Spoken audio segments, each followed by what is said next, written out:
जोहार नमस्कार। मैं मोतीलाल महतो। जेपीएससी का विवादों से पुराना नाता रहा है, यानी पुराना रिश्ता रहा है। रिश्ता इस तरह से है कि जब से जेपीएससी की शुरुआत हुई है, जब से इस आयोग का गठन हुआ है, तब से विवादों में रही है।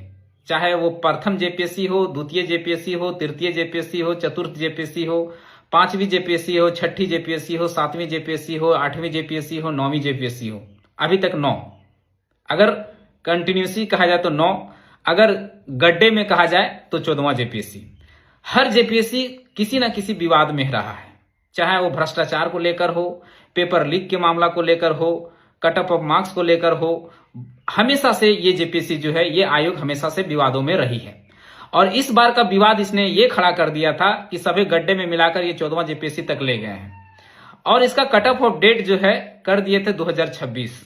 अगर सही रूप में देखा जाना चाहिए तो इसका ज्यादा से ज्यादा 2014 यानी 14वां जेपीएससी आने 2014 होना चाहिए, लेकिन इन्होंने कर दिया 2026।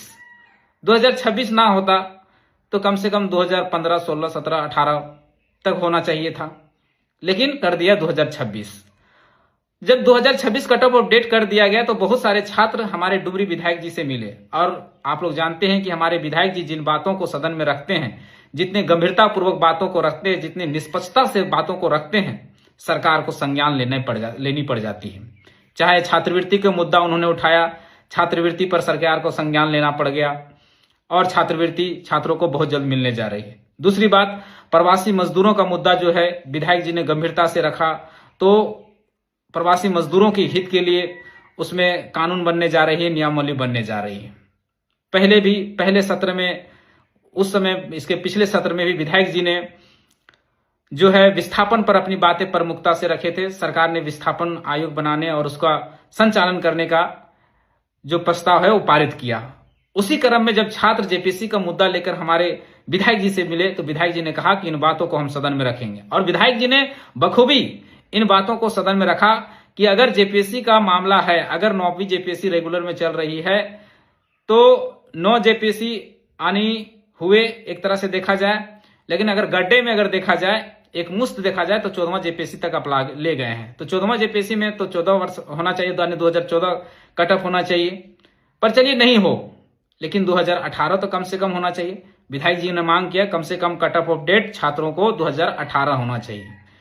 तो सरकार ने 2018 तो नहीं किया, लेकिन सरकार ने गलतियां अपनी मानी और कट ऑफ डेट जो 2026 था उसको घटाकर 2022 लाई, यानी 4 साल का कम की है। और अभी जो जेपीएससी का कट ऑफ डेट है वो 2022 किया गया।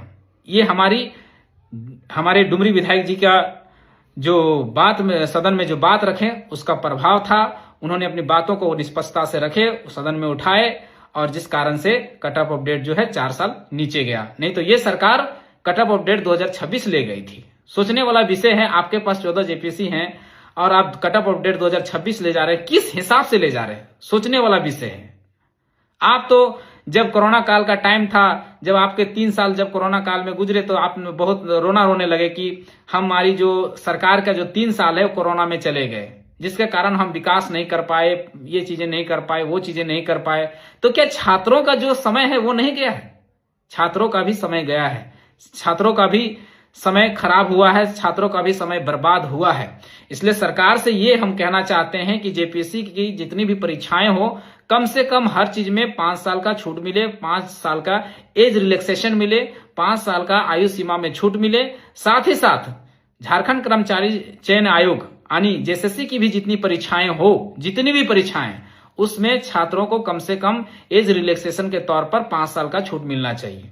5 साल मिलना चाहिए, क्योंकि उनका कोरोना काल में उनका भी समय बर्बाद हुआ है, इसलिए 5 साल का छूट दिया जाए। और दूसरी बात यह है कि आप कंटिन्यूसली एग्जाम तो ले नहीं रहे हैं, हर प्रत्येक साल किसी एग्जाम को क्लियर तो करा नहीं रहे हैं, प्रत्येक साल जेपीएससी तो हो नहीं रही है।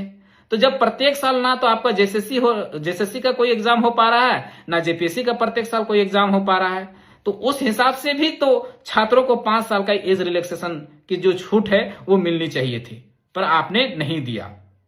लेकिन 4 साल आपने किया है, ये बहुत अच्छी पहल है। लेकिन आने वाले जितनी भी एग्जाम है, जितनी भी परीक्षाएं हैं, हम चाहते हैं और युवा पीढ़ी चाहते हैं, झारखंड के युवा पीढ़ी चाहते हैं, झारखंड के छात्र चाहते हैं कि उस एग्जाम में 5 साल का छूट मिले, 5 साल का एज रिलैक्सेशन मिले। ऐसा नहीं है कि ये झारखंड इकलौता ऐसा राज्य है जो 5 साल का छूट देगी। अभी ओडिशा में जितने भी एग्जाम हुए उसमें 5 साल की छूट दी गई, छत्तीसगढ़ में जितने एग्जाम हुए उसमें 5 साल की छूट दी गई।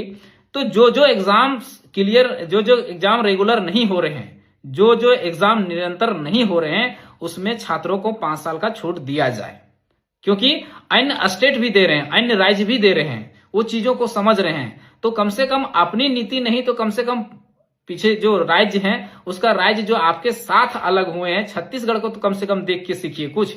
और छत्तीसगढ़ से सीखने वाली बात है कि उसने छात्रों को 5 साल का एज रिलैक्सेशन दिया, आयु सीमा में छूट दिया, तो आपको भी देना चाहिए।